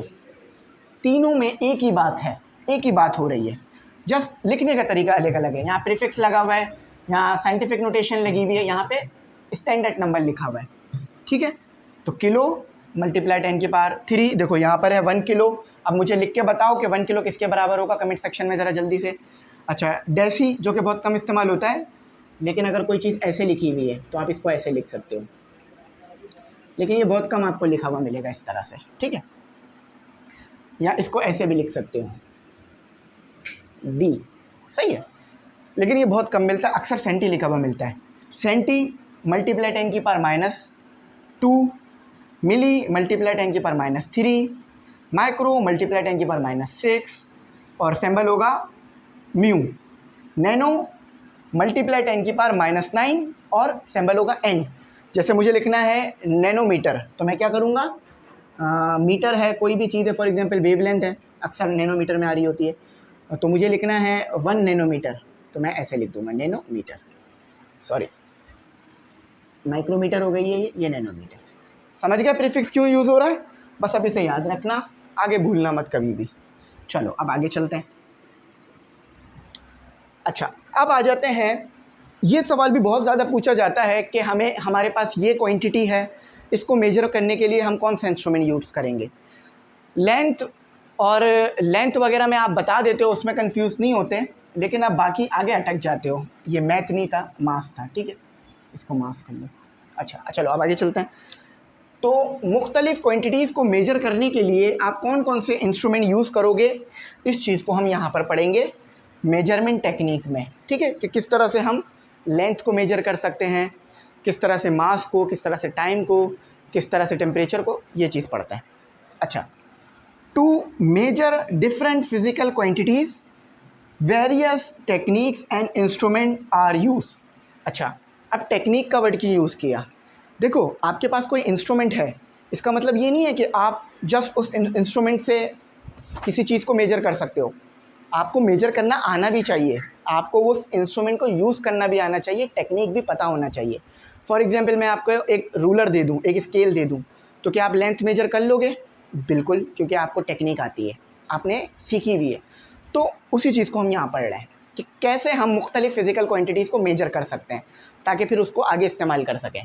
अच्छा, लेंथ को मेजर करने के लिए हम रूलर का यूज़ कर सकते हैं, जैसे आप सिंपल स्केल कह रहे होते हो, ठीक है। मास को यूज़ करने के लिए आप बैलेंस यूज़ कर सकते हैं। बैलेंस का मतलब है तराजू, वेट मशीन, ठीक है। टाइम को यूज़ करने के लिए हम यूज़ कर सकते हैं mechanical clock watch, mechanical clock को यूज़ कर सकते हैं, ठीक है। टेम्परेचर को यूज़ करने के लिए हम थर्मोमीटर को यूज़ कर सकते हैं। वोल्टेज को यूज़ करने के लिए हम वोल्ट मीटर यूज़ कर सकते हैं, वोल्ट मीटर। अब ये वोल्ट मीटर क्या है, ये सारी चीज़ें आप आगे आने वाले चैप्टरों में पढ़ोगे सेकेंड ईयर में। करंट को यूज़ करने के लिए आप एम मीटर को यूज़ कर सकते हो, एम मीटर यूज़ कर सकते हो, ठीक है। और एम मीटर को यूज़ करना कोई मुश्किल चीज़ नहीं है, बस आपको टेक्निक आनी चाहिए। अब मैं बोलूँ मुझे करंट मेजर करके बताओ, आप कर सकते हो करंट मेजर? बिल्कुल भी नहीं कर सकते। क्यों नहीं कर सकते? क्योंकि आपने कभी करंट मेजर किया ही नहीं है, एम मीटर यूज़ नहीं किया होगा आपने। मगर मैं कर सकता हूँ, मुझे टेक्निक आती है, आप नहीं कर सकते अभी। अच्छा, रेजिस्टेंस को मेजर करने के लिए आप ओम मीटर का यूज़ कर सकते हो। चलो, यहाँ तक बातें क्लियर हो गई। आगे इंशाल्लाह आने वाले वक्तों में वोल्ट मीटर, एम मीटर और ओम मीटर सिखा देंगे यूज़ करना आपको भी इंशाल्लाह, ठीक है। अच्छा, अब आ जाते हैं। अच्छा, याद रखना लेंथ को मेजर करने के लिए वर्नियर स्केल, स्क्रू गेज और इसके अलावा और चीज़ें भी यूज़ हो सकती हैं। और मास के लिए भी ऐसा ही है, ऐसा नहीं है सिर्फ यही इंस्ट्रूमेंट है, और भी हैं, लेकिन मैंने जो ज़्यादा यूज़ होते हैं वो लिखे हैं। अब आ जाते हैं डायमेंशन पर। भाई डायमेंशन क्या होती है? डायमेंशन किसी भी फिज़िकल क्वांटिटी की नेचर को बताती है। नेचर से क्या मुराद है? जो चीज़ राइट हैंड साइड पे आनी चाहिए डायमेंशन में, वही चीज़ लेफ्ट हैंड साइड पे आना चाहिए। फॉर एग्जांपल मैं लिखूँ यहाँ पर F is equal to ma। क्या ये फॉर्मूला न्यूटन ने सही दिया था? अगर ये फॉर्मूला सही दिया होगा तो जब आप डायमेंशन निकालोगे F की और डायमेंशन निकालोगे ma की, दोनों सेम आएगी, इस तरफ भी उस तरफ भी। समझ गए? तो डायमेंशन क्यों यूज़ होती है? किसी भी फिज़िकल क्वांटिटी की नेचर बताने के लिए, या वो फिज़िकल क्वांटिटी या वो फार्मूला जो ड्राइव होकर आया है वो ठीक है या नहीं, ये चीज़ भी बताने के लिए डायमेंशन यूज़ होती है। अब हम मुख्तलिफ़ चीज़ों की डायमेंशन निकालेंगे और मैं एक टेक्निक सिखाऊंगा, उसी टेक्निक से हमेशा डायमेंशन निकालना, कभी ज़िंदगी में परेशानी नहीं आएगी, ठीक है। मुश्किल परेशानी से मैंने आपको बचाना है, मुश्किल परेशानी में आपको डालना नहीं है। चलो और डायमेंशन सिखाता हूँ। आपके पास है एरिया। सबसे पहले डायमेंशन निकालने के लिए क्या करना होगा, आपको याद रखनी होगी ये बात कि मास की डायमेंशन होती है m, कैपिटल M, और याद रखना इसे आप इस तरह से ब्रैकेट में करके लिखते हो, याद रखना स्क्वायर ब्रैकेट में। मास की डायमेंशन हो गई आपके पास m, बस ये 3 डायमेंशन है, आपको याद रखनी है, सारी उसी से बन जाएंगी। अच्छा, लेंथ की डायमेंशन होती है l, टाइम की डायमेंशन होती है t। तो जब आप कोई भी डायमेंशन निकालोगे तो ये तीनों चीज़ें उसके अंदर आ जाएंगी। एक और चीज़ याद रखना कि सप्लीमेंट्री यूनिट डायमेंशन लेस होते हैं, इसमें कोई डायमेंशन नहीं आती। अगर सप्लीमेंट्री यूनिट की डायमेंशन निकालने के लिए कहेंगे तो हम ज़ीरो निकाल देंगे, ज़ीरो कर देंगे उसे, डायमेंशन नहीं होगी इसमें, सही है। अच्छा, और कांस्टेंट हटा दिया जाता है डायमेंशन के अंदर अगर है तो। कांस्टेंट बोल रहा हूँ, पावर नहीं बोल रहा, पावर नहीं हटती, अब मैं ज़रा करके दिखाता हूँ। अब आपके पास है एरिया, इसकी आपने निकालनी है डायमेंशन। अब आप बताओ एरिया होता क्या है आपके पास। एरिया अगर सर्कल का है तो पाई आर स्क्वायर होगा, लेकिन मैं सिंपल एरिया कह रहा हूँ, सिंपल एरिया, कोई सर्कल नहीं है, एक स्क्वायर का एरिया निकालना है आपने, तो स्क्वायर का एरिया क्या होगा, मीटर स्क्वायर। ठीक है, अब यहाँ पर क्या मौजूद है, एम। आप यूनिट लिखो और उसके बाद डायमेंशन बना लो। ठीक है, पहले बेस क्वांटिटी को, पहले ड्राइव क्वांटिटी को बेस क्वांटिटीज़ बनाओ, उसके बाद यूनिट लिखो और डायमेंशन बना लो। सिंपल बात है, ऐसे भी कर सकते हो या डायरेक्ट आपको नज़र भी आ जाएगी बात। अब ज़रा यहाँ देखो, एम है, एम का मतलब क्या हुआ, मास। देखो मास तो 2 हो गया। अब लेंथ कितनी, सॉरी एम का मतलब मास नहीं है, एम का मतलब लेंथ है। ठीक है, तो वो मैंने कहा था ना यूनिट बना लेना, तो वो यहाँ पर मेरे दिमाग में यूनिट रह गया। अच्छा, तो देखो यहाँ पर मौजूद है मीटर। मीटर का मतलब, एम का मतलब क्या है, मीटर स्क्वायर, ये मैंने यूनिट लिखा है। हमेशा एरिया का यूनिट एसआई में मीटर स्क्वायर मिल रहा होगा, और याद रखना यूनिट कोई भी हो डायमेंशन सेम होगी। किलोग्राम है तो भी डायमेंशन एम है, जो है ग्राम है तो भी डायमेंशन एम है, और अगर कुछ भी है मिलीग्राम है तो भी डायमेंशन एम है। प्रीफिक्स से डायमेंशन पे फ़र्क नहीं पड़ेगा, इसको याद रखना। तो एरिया का यूनिट क्या होता है, मीटर स्क्वायर। मीटर स्क्वायर यानी लेंथ। लेंथ किसकी डायमेंशन है, लेंथ किसका यूनिट है, मीटर किसका यूनिट है, लेंथ का। तो लेंथ की डायमेंशन क्या हुई, एल, यानी एल का स्क्वायर। मास कितना है, 0, और टाइम कितना है, 0। जब भी डायमेंशन लिखो ऐसे लिखो कि क्या कितना उसमें एम है, कितना एल है, कितना सब पता चलना चाहिए। चलो, ये तो मीटर की एरिया की डायमेंशन हो गई, जो कि आपके पास आ रही है एल स्क्वायर एम 0 टी 0। इसको चाहो तो ऐसे भी लिख सकते हो। ठीक है, लेकिन ज़्यादा बेहतर ये होता है कि इस तरह लिखा जाए जिस तरह मैंने पहले लिखा था। अच्छा, अब आ जाओ यूनिट के ज़रिए से डायमेंशन करो। पहले यूनिट देख लो, उससे भी डायमेंशन खुद ही हो जाएगी। डेंसिटी, डेंसिटी का फॉर्मूला बताओ, पहले फॉर्मूला पता होना चाहिए। डेंसिटी का फॉर्मूला क्या होता है, कितना मास मौजूद है कितने वॉल्यूम में, मास अपॉन वॉल्यूम। बेशक मास तो एक बेस क्वांटिटी है, लेकिन वॉल्यूम एक बेस क्वांटिटी नहीं है, वॉल्यूम एक ड्राइव क्वांटिटी है। लेकिन इनका यूनिट लिखो ज़रा, यूनिट लिखो। तो मास का यूनिट बनता है केजी, यहाँ पर ये मास केजी वाला, एम एम यहाँ पर मास केजी वाला है। अच्छा, वॉल्यूम का यूनिट क्या बनता है, मीटर स्क्वायर। अब डायमेंशन बताने में मुश्किल होगी, नहीं, KG, KG mean mass, mass की डायमेंशन क्या है, एम। ठीक है, metre square, metre square mean, देखो ये मैंने लिखा है मास, ये मैंने लिखा है मीटर स्क्वायर, लेंथ का यूनिट। तो लेंथ, लेंथ का आपके पास क्या होता है, मीटर स्क्वायर नहीं होता, मीटर क्यूब होता है। तो लेंथ का यूनिट क्या होता है, मीटर क्यूब। लेंथ की डायमेंशन क्या है, एल। तो जस्ट यूनिट लिख लो, डायमेंशन खुद सामने आ जाएगी फ़ौरन से। अब इसको ऐसे लिख लो, फाइनल क्या आएगा आपके पास, डायमेंशन ऑफ डेंसिटी क्या आएगी, एम एल। अच्छा, अब ऊपर ला के लिखोगे तो इन्वर्स हो जाएगा, और टी नहीं है तो टी 0 आ जाएगा। ये आपके पास डायमेंशन आ गई डेंसिटी की, कि एम एल का इन्वर्स मतलब एल -3 और टी इक्वल टू 0 है। अच्छा, उम्मीद करता हूँ ये समझ में आ गई होगी बात। आप कमेंट सेक्शन का इस्तेमाल करो और फोर्स की डायमेंशन बता दो।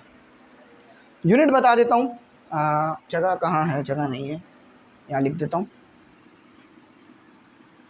यूनिट बता देता हूँ, खुद ही डायमेंशन सामने आ जाएगी।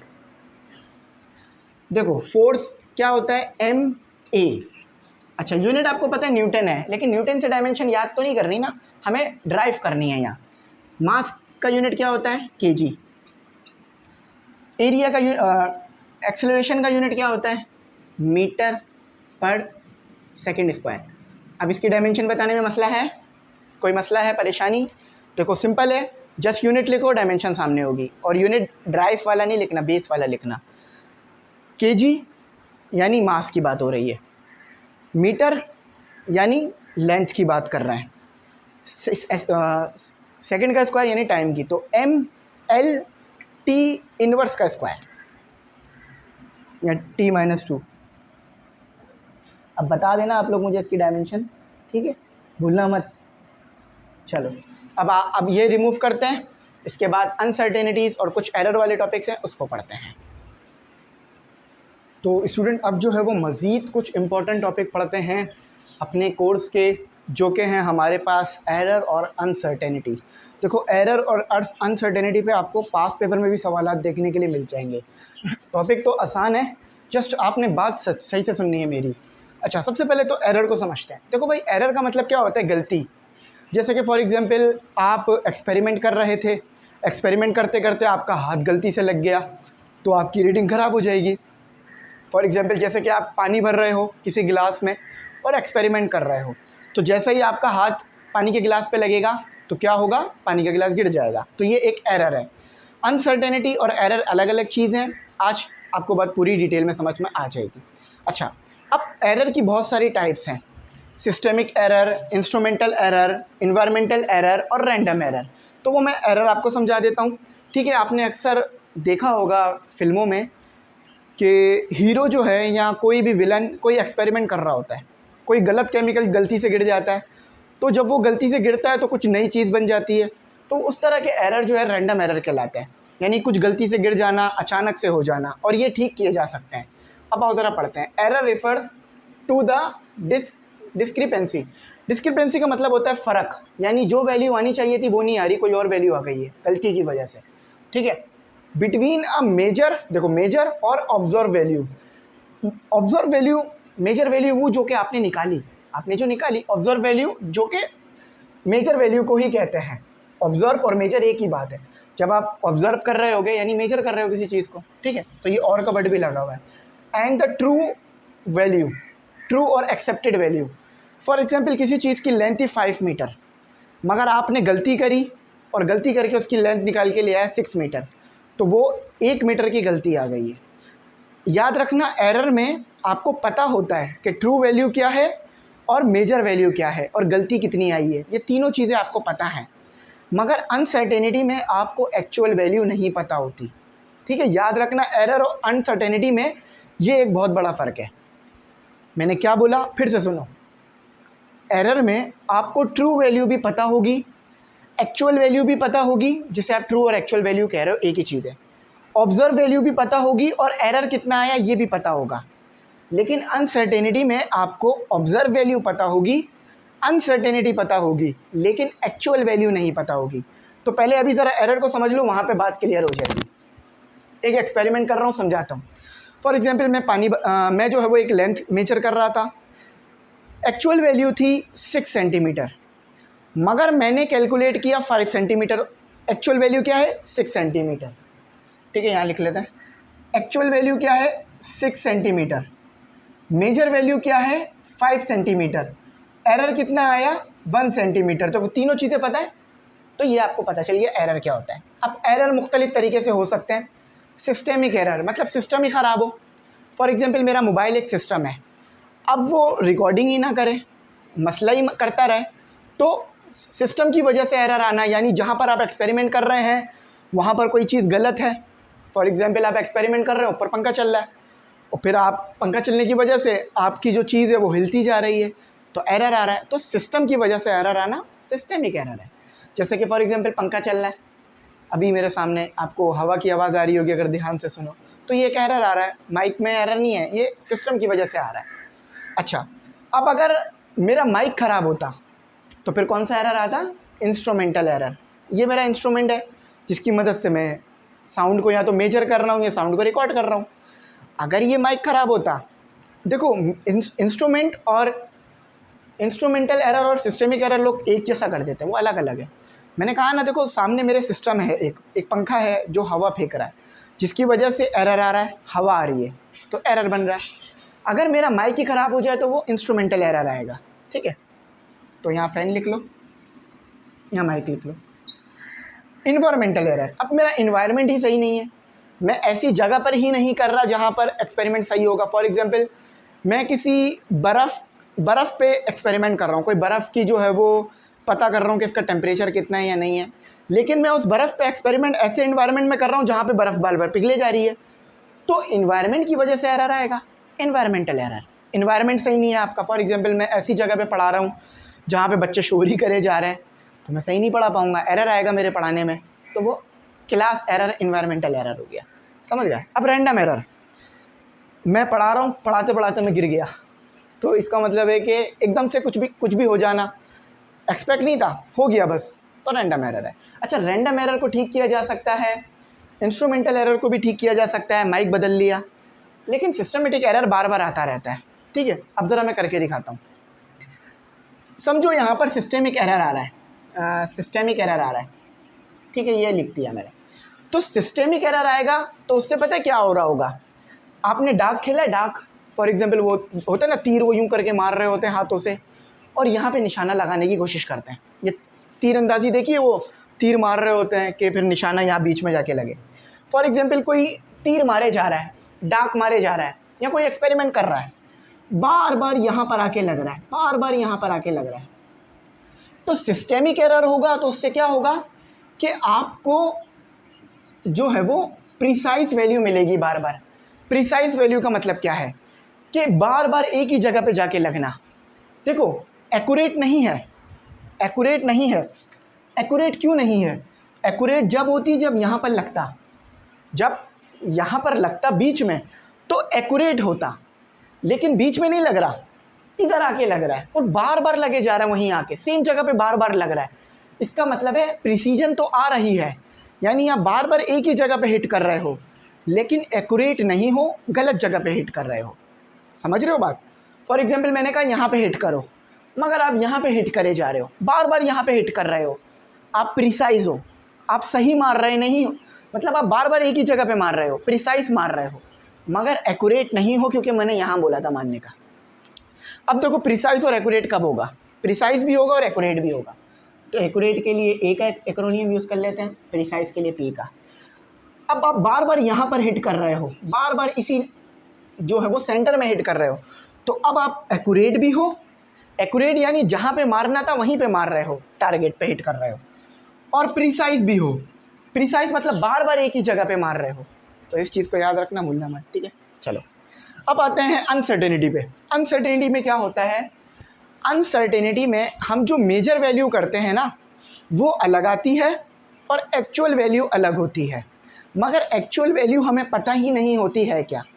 कितनी मज़े की बात है ना। आओ ज़रा बताता हूँ। समझो मैंने एक्चुअल वैल्यू निकाली, सॉरी, एक्चुअल वैल्यू हमें नहीं पता और पता भी नहीं कर सकते हम, डेफिनेशन में भी ये लिखा हुआ है। तो एक्चुअल वैल्यू मुझे नहीं पता क्या है और मैं पता भी नहीं कर सकता। अच्छा, प्रिसाइज वैल्यू मेरी जो है वो मेजर वैल्यू क्या है?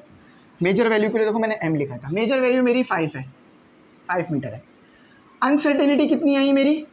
अनसर्टेनिटी को यूज से लिख रहा हूँ, मुझे ये भी पता होगा। फॉर एग्जांपल मेरी अनसर्टेनिटी आ रही है 2.5, ठीक है। अनसर्टेनिटी में क्या होगा? एक्चुअल वैल्यू नहीं पता होगी, मेजर वैल्यू पता होगी और अनसर्टेनिटी पता होगी।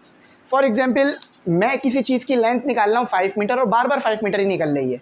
अनसर्टेनिटी कैसे निकलेगी कि जो वैल्यू आ रही है, जो लीस्ट काउंट आ रहा है, ये मैंने बहुत ज़्यादा लिख दिया है, अनसर्टेनिटी को 0.5 मीटर कर लो, ठीक है। तो अनसर्टेनिटी आ रही है आपकी 0.5 मीटर की, लेकिन आपको एक्चुअल वैल्यू पता ही नहीं है, तो आपकी जो वैल्यू आ रही है वो गैर यकीनी है। इसको मैं ज़रा समझाता हूँ। ये गैर यकीनी कहते हैं इसे, गैर यकीनी, ठीक है। गैर यकीनी का मतलब आपको नहीं पता कि आपकी वैल्यू ठीक आ रही है या नहीं आ रही है, क्योंकि आपको एक्चुअल वैल्यू ही नहीं पता। अगर आपको एक्चुअल वैल्यू पता होती तो आप जो वैल्यू निकाल रहे हो उसे कंपेयर कर लेते और आपको पता चल जाता कि हाँ गलती है तो कितनी है, या बिल्कुल ठीक है या बिल्कुल गलत है। सही है। अब इस तरह समझाता हूँ मैं, थोड़ा सा और समझा रहा हूँ, टेंशन नहीं लो बिल्कुल। The difference between measure value जो आप निकालोगे, एंड अननोन, बिल्कुल भी नहीं पता कि एक्यूरेट वैल्यू क्या है, एक्चुअल वैल्यू या accurate value of measurement is called uncertainty. आपसे कोई पूछ ले अनसर्टेनिटी कब आती है, आपने सीधा जवाब देना है कि जब मैं मेजर कर रहा हूँ किसी वैल्यू को, मगर मुझे एक्चुअल वैल्यू ना पता हो और ना पता चल सकती हो, तो उस सिचुएशन में जो मेरी वैल्यू है या जो मैं मेजर वैल्यू कर रहा हूँ उसमें एक अनसर्टेनिटी है, गैर यकीनी है। फॉर एग्जाम्पल मैंने आपको एक न्यूमेरिकल दिया, आपने उसका आंसर निकाल लिया, आपका आंसर ठीक है या नहीं आपको नहीं पता, आपके दिमाग में एक अनसर्टेनिटी आ जाएगी, एक गैर यकीनी आ जाएगी। क्यों आ रही है वो? क्योंकि आपको पता ही नहीं है कि एक्चुअल आंसर क्या है अगर एक्चुअल आंसर पता होता तो आप कंपेयर कर लेते। बुक में जब भी आपको आंसर्स दे दिए जाते हैं ताकि अनसर्टेनिटी ना रहे, आपके दिमाग में गैर यकीनी ना रहे। बात समझ आ गई? अब अनसर्टेनिटी निकालनी कैसे है? Least count. लीस्ट काउंट का मतलब क्या होता है? LC होता है लीस्ट काउंट। लीस्ट काउंट का मतलब होता है सबसे छोटी वैल्यू जो आप मेजर कर सकते हो। वर्नियर कैलिपर का लीस्ट काउंट अलग होता है, स्क्रू गेज का अलग होता है, मगर सबसे छोटी वैल्यू हम स्क्रू गेज से मेजर कर सकते हैं क्योंकि उसका लीस्ट काउंट ज़्यादा है।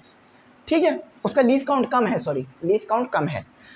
तो अगर आपके पास लीस्ट काउंट ज़्यादा होगा, फॉर एग्जांपल आपके पास लीस्ट काउंट है 1 मीटर का, ये मैं बड़ी वैल्यूज रख रहा हूँ ताकि समझने में आसानी हो। अगर आपके पास लीस्ट काउंट है 1 मीटर का तो आपकी अनसर्टेनिटी ज़्यादा आएगी। क्यों? क्योंकि लीस्ट काउंट बहुत बड़ा है, आप उससे छोटी से छोटी चीज़ मेजर नहीं कर सकते। एक हद के बाद आप मेजर कर ही नहीं पाओगे। इस स्केल से आप मीटर कर लेते हैं, इस स्केल से आप सिर्फ 1 मीटर की पेंसिल को मेजर कर सकते हो, यानी लीस्ट काउंट 1 मीटर से अगर छोटी हुई तो आप मेजर ही नहीं कर सकते। फॉर एग्जांपल मेरे पास ये पेंसिल है, इसकी लेंथ ये है, बिल्कुल यूज़ कर करके मैंने पेंसिल छोटी कर दी। ठीक है, अब मुझे ज़रा बताओ इसकी क्या वैल्यू है? आप बता सकते हो? बिल्कुल नहीं बता सकते क्योंकि आपको लीस्ट काउंट ही नहीं पता। लीस्ट काउंट है 1 मीटर का, लेकिन आपकी जिस चीज़ को आप मेजर कर रहे हो वो तो उससे भी छोटा है, तो आप नहीं मेजर कर सकते। तो लीस्ट काउंट वो वैल्यू होती है जो सबसे छोटी मेजरमेंट आपको दे रही हो, इससे आप छोटी मेजरमेंट उस इंस्ट्रूमेंट से नहीं ले सकते। तो इस स्केल का ये जो मैंने रूलर बनाया है, इस स्केल का लीस्ट काउंट क्या है? 1 मीटर है। ठीक है, तो अगर लीस्ट काउंट छोटा होगा, लीस्ट काउंट छोटा है, सेंटीमीटर में लिख लेते हैं। ठीक है, सेंटीमीटर में रख लेते हैं, मीटर सेंटीमीटर में कंफ्यूज नहीं हो, वो सब समझाने के लिए। फॉर एग्जांपल लीस्ट काउंट है 0.1 सेंटीमीटर का, तो अब आप मज़ीद अच्छी तरीके से वैल्यू को मेजर कर सकते हो, मज़ीद छोटी चीज़ मेजर कर सकते हो या मज़ीद प्रिसाइज मेजर कर सकते हो, तो अब अनसर्टेनिटी कम हो जाएगी। बात समझ आई? इस चीज़ को समझना। देखो अब हमारे पास लीस्ट काउंट हो गया है 0.1 सेंटीमीटर का, मतलब यहाँ पर भी मेरे पॉइंट आ गए हैं। ठीक है, तो यहाँ पर 10 मिलीमीटर बनेगा। ठीक है, 10 लाइनें और बनेगी क्योंकि 1 सेंटीमीटर बराबर होता है 10 मिलीमीटर के। ठीक है, ये याद रखना। तो अब अगर मैं मेजर करूँ तो मैं कर सकता हूँ इस पेंसिल को मेजर, है ना? क्यों? क्योंकि मेरा लीस्ट काउंट छोटा हो गया। अब मैं और छोटी वैल्यू मेजर कर सकता हूँ, तो जब मैं और छोटी वैल्यू मेजर करूँगा तो अनसर्टेनिटी और कम हो जाएगी, है ना? बात समझ आ गई? ठीक है, चलो अभी मैंने जो है वो इस पेंसिल को रखा, ये पेंसिल आ रही है 4 और 5 के दरमियान। मैं नहीं मेजर कर सकता 4 और 5 के दरमियान क्या वैल्यू आ रही है, तो मैंने लिख लिया कि 4.6 आ रही है। अब मुझे एक्चुअल वैल्यू ना पेंसिल की पता है ना एक्चुअल वैल्यू स्केल से पता चल पा रही है, तो क्या आ गई? अनसर्टेनिटी। चलो बात क्लियर। अच्छा, अनसर्टेनिटीज़ की टाइप्स होती हैं, 3 बेसिक टाइप्स हैं। एब्सोल्यूट अनसर्टेनिटी, अभी तक जो हम समझ रहे थे वो एब्सोल्यूट अनसर्टेनिटी थी। अच्छा, अनसर्टेनिटी का फॉर्मूला मैंने बता दिया। अनसर्टेनिटी पॉजिटिव में भी आ सकती है, नेगेटिव में भी आ सकती है। तो जो भी आपकी अनसर्टेनिटी है उसको 2 से डिवाइड करा, जो भी आपका लीस्ट काउंट है उसको 2 से डिवाइड कराओगे, अनसर्टेनिटी आ जाएगी। फॉर एग्जांपल लीस्ट काउंट अगर यहाँ पर 1 है, लीस्ट काउंट यहाँ पर 1 है, ठीक है, पहली वाली कैलकुलेशन के लिए हमने 1 सेंटीमीटर रखा था, तो 1 को मैं 2 से डिवाइड कराऊंगा तो अनसर्टेनिटी कितने की आएगी? अनसर्टेनिटी आएगी, छोटा करके लिख लेना, अनसर्टेनिटी आएगी 0.5। ठीक है, 0.5 सेंटीमीटर की आएगी। ठीक है, लीस्ट काउंट भी सेंटीमीटर में ही होगा। ठीक है, एब्सोल्यूट अनसर्टेनिटी, तो ये जो चीज़ हमने मेजर करी इसी को एब्सोल्यूट अनसर्टेनिटी भी कहा जाता है। एब्सोल्यूट अनसर्टेनिटी का मतलब टोटल अनसर्टेनिटी की, एब्सोल्यूट अनसर्टेनिटी का मतलब टोटल अनसर्टेनिटी जो कि आ रही है आपकी, तो वो एब्सोल्यूट अनसर्टेनिटी होती है। Total uncertainty in a measurement is called, यानी आपको पता है हाँ इतनी अनसर्टेनिटी आ रही होगी, तो वो एब्सोल्यूट अनसर्टेनिटी कहलाती है। जस्ट लीस्ट काउंट से डिवाइड कराना 2 को, आपको पता चल जाएगा एब्सोल्यूट अनसर्टेनिटी कितनी है। सही है। अच्छा, अब आपको मैं समझाता हूँ रिलेटिव अनसर्टेनिटी। रिलेटिव अनसर्टेनिटी का मतलब है कि एक पार्ट की अनसर्टेनिटी को मेजर करना, एक पार्ट की। देखो पूरे स्केल की अनसर्टेनिटी मेजर नहीं कर रहा, जस्ट 3 से लेके 4 तक कितनी अनसर्टेनिटी है ये मेजर कर रहा हूँ। तो इसको मेजर करने का क्या फॉर्मूला है, जो अनसर्टेनिटी आपके पास एब्सोल्यूट अनसर्टेनिटी से आएगी उसको डिवाइड कर देना मेजर वैल्यू से। अब मैं समझाता हूँ कैसे। फॉर एग्जाम्पल हमने अनसर्टेनिटी कितनी निकाली 0.5 और अब मुझे रिलेटिव अनसर्टेनिटी निकालनी है। तो फॉर्मूला क्या है, uncertainty divided by measured value. तो अनसर्टेनिटी तो मेरे पास यहाँ से आ गई एब्सोल्यूट अनसर्टेनिटी से, यहाँ पे रखा मेजर वैल्यू जो मैंने वैल्यू मेजर करी थी, अभी मैंने वैल्यू मेजर की थी ना 4 या 5 के करीब करीब, तो देखो मैंने 4 यहाँ रख दिया, उसको मैंने डिवाइड कराया तो रिलेटिव अनसर्टेनिटी आ गई। रिलेटिव अनसर्टेनिटी का मतलब क्या होता है कि इस एक पार्ट में कितनी अनसर्टेनिटी है, इस एक छोटे से हिस्से में कितनी अनसर्टेनिटी है ये बता दो। फॉर्मूला भी है और सारी चीज़ें बता दो।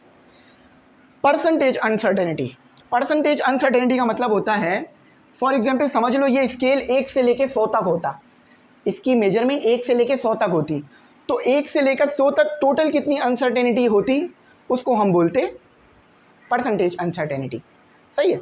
अभी तो ये स्केल 7 तक जा रहा है ना, लेकिन समझो ये 100 तक जाता, तो 1 से लेके या 0 से लेकर 100 तक क्या अनसर्टेनिटी आनी थी टोटल 100% चीज़ में क्या अनसर्टेनिटी आनी थी उसको बोलते हैं हम परसेंटेज अनसर्टेनिटी। देखो यहाँ पे लिख भी दिया मैंने, अनसर्टेनिटी पर 100 पार्ट, यानी 1 से लेकर अगर 100 तक का स्केल है तो 1 से लेकर के 100 में कितनी अनसर्टेनिटी आ सकती है, तो यहाँ पर आ रहा है 12%। फॉर एग्जांपल अगर आपने किसी ऐसी चीज़ की लेंथ मेजर की जिसकी लेंथ थी 100 सेंटीमीटर, तो आपको ऐसा लगेगा कि 100 सेंटीमीटर आ रहा है, लेकिन उसमें 12 सेंटीमीटर गलत होगा, या तो ज़्यादा होगा या तो कम होगा। ठीक है, समझ गए। तो ये था हमारे पास इसका टॉपिक। अब हम समझ लेते हैं जस्ट छोटा सा टॉपिक ग्राफ, उसके बाद हमारा ये कॉन्सेप्ट आज का मतलब ये 1 शॉर्ट लेक्चर आज का कंप्लीट हो जाएगा। देखो मैंने याद रखना, मैंने ये बात यहाँ लिखी हुई भी है, रिलेटिव अनसर्टेनिटी को फ्रैक्शनल अनसर्टेनिटी भी कहा जाता है, तो इस चीज़ को भी मैंने लिख दिया ताकि किसी बच्चे को कुछ समझ ना हो, मुश्किल ना हो। अच्छा, अब आखिरी टॉपिक है हमारा ग्राफ, नहीं ग्राफ है और सिग्निफिकेंट फिगर्स हैं, उसके बाद हमारा मैटर क्लोज हो जाएगा। तो चलो उसको समझते हैं और उसके बाद वीडियो को क्लोज करते हैं। तो स्टूडेंट अब जो है वो पढ़ते हैं ग्राफ और सिग्निफिकेंट फिगर्स को। ठीक है, ग्राफ और सिग्निफिकेंट फिगर्स आपको आते ही हैं, जस्ट मैं जल्दी से बता देता हूँ कि ये क्या चीज़ है, रिकॉल करा देता हूँ।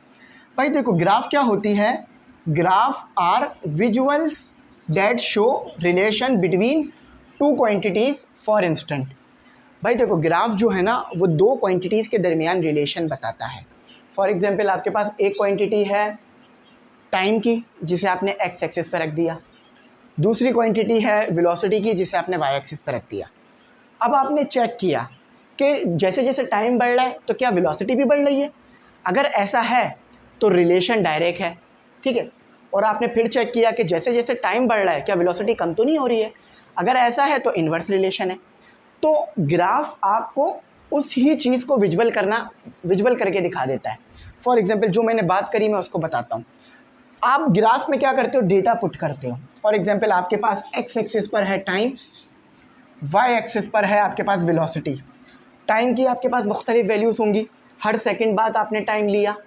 अच्छा, और उसी के बाद आपने वेलोसिटीज़ निकाली, तो आपने देखा कि टाइम एक एक सेकंड करके बढ़ रहा है।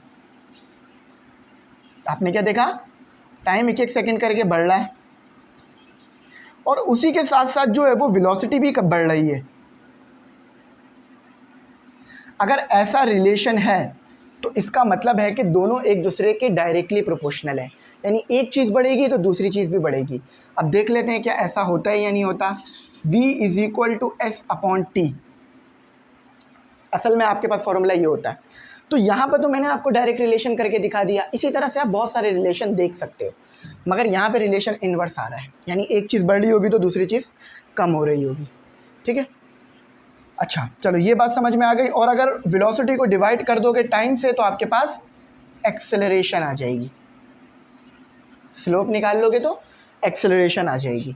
अच्छा, अब लीनियर ग्राफ क्या होता है, जब आपके पास स्ट्रेट लाइन आ रही हो तो वो लीनियर ग्राफ है। अब स्ट्रेट लाइन कैसे भी 3 तरीके से आपके पास स्ट्रेट लाइन आ सकती है, या तो इस तरह से स्ट्रेट लाइन आ जाए, या तो इस तरह से स्ट्रेट लाइन आ जाए, या तो इस तरह से स्ट्रेट लाइन आ जाए। ये तीनों में से अगर कोई भी लाइन आ जाए, ये तीनों एक साथ भी आ जाए तो ये स्ट्रेट लाइन है, ये एक लीनियर ग्राफ है। मतलब स्ट्रेट लाइंस बन रही हैं। ठीक है, बात समझ आ गई। अच्छा, अब नॉन लीनियर क्या है? सीधी लाइन नहीं आ रही होगी। जैसे देखो यहाँ पर क्या हो रहा था, सीधी लाइन आ रही थी ना, या तो हॉरिजॉन्टल आ रही थी या वर्टिकल आ रही थी, या हॉरिजॉन्टल वर्टिकल दोनों एक्सेस में आ रही थी। लेकिन नॉन लीनियर में क्या होगा कि कोई कर्व आ रहा होगा, कर्व, ठीक है, कर्व आ रहा होगा। अब वो कर्व पैराबोलिक भी हो सकता है, मतलब अपवर्ड भी हो सकता है, डाउनवर्ड भी हो सकता है। चलो, अब एक्स्ट्रापोलेशन क्या होता है?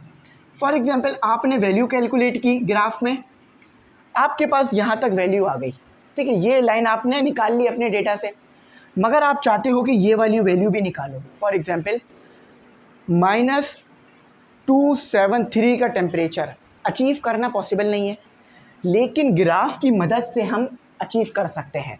हम क्या करते हैं, यहाँ पर जैसे जैसे टाइम बढ़ रहा था, टेम्परेचर बढ़ रहा था, तो हम क्या करते हैं, इसको पीछे ले आते हैं।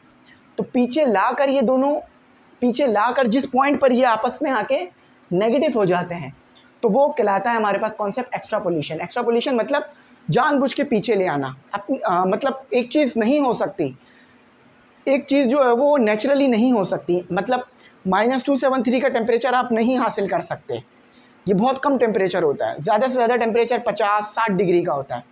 लेकिन आप चाहते हो कि -273 का टेम्परेचर आए, तो आप क्या करते हो, इस तरह से अपने ग्राफ को पीछे लाते रहते हो कि टाइम कम करते रहते हो, टेम्परेचर कम करते रहते हो, कि एक वक्त आता है कि आपके पास ये वैल्यू हासिल हो जाती है। मैं आपको बता देता हूँ कि एक्स एक्सिस पे क्या रखते हैं, वाई एक्सिस पे क्या रखते हैं, ताकि आपको समझ में आ जाए। एक्स एक्सिस पे टेम्परेचर रखते हैं, वाई एक्सिस पे वॉल्यूम, ठीक है। टेम्परेचर और वॉल्यूम को ग्रेजुअली कम करते रहते हैं, तो एक वक्त ऐसा आता है कि आपके पास वॉल्यूम 0 हो जाता है और टेम्परेचर -273 हो जाता है, ठीक है। अब आते हैं सिग्निफिकेंट फिगर्स।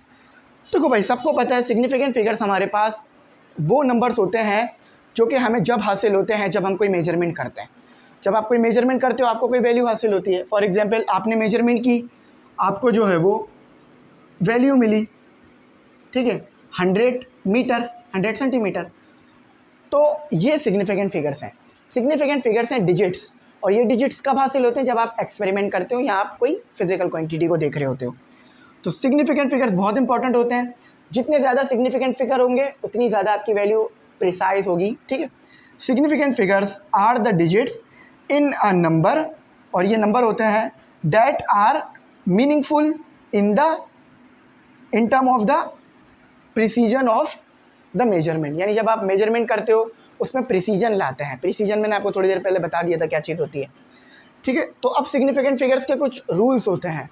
अगर आपको सिग्निफिकेंट फिगर्स पहचानना है तो रूल्स पता होने चाहिए।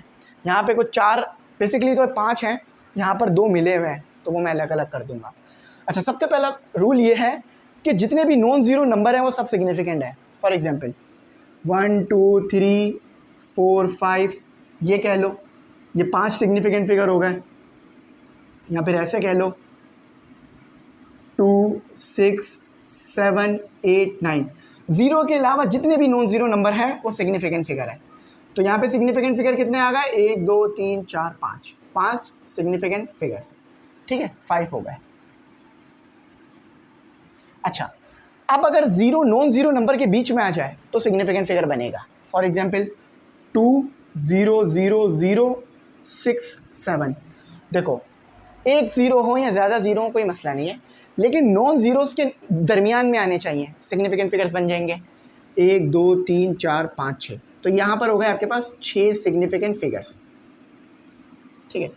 इसके अलावा अगर और भी ज़ीरो आ जाए तो भी सिग्निफिकेंट फिगर्स हो जाएंगे।